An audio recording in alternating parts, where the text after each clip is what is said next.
继续来看美国的电视台 CBS 看海来到台湾，采访台积电的创办人张忠谋。记者甲问讲，护国神山台积电要安怎来保护台湾，抵抗中国的侵略呢？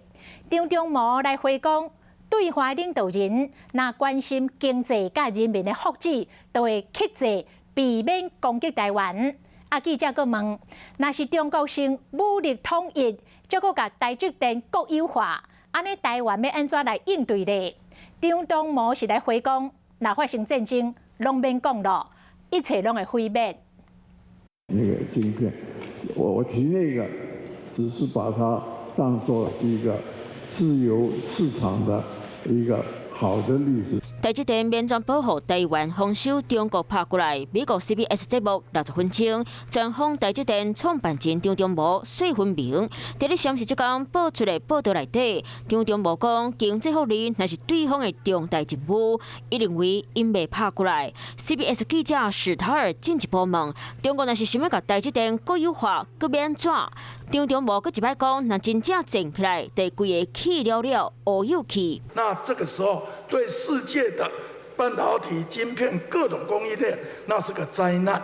所以从这个角度来看，中国不但得不到东西，而且得罪了全世界。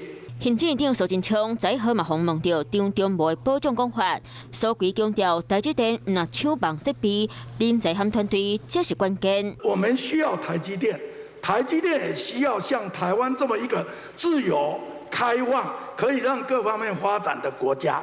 另外一方面，世界更需要台积电，世界更需要台湾在供应链上的坚韧地位。不过讲到军事材料，外国媒体 CBS 嘛找到前参谋总长李喜明，李喜明讲中国拍台湾唔是未甲唔赢啦，是当时要拍过来。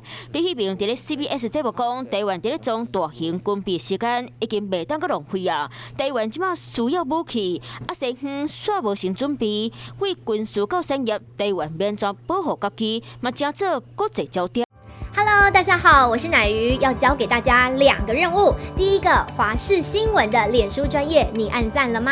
还有华视新闻的 YouTube 频道，赶紧订阅起来，还要记得按赞，开启小铃铛哦。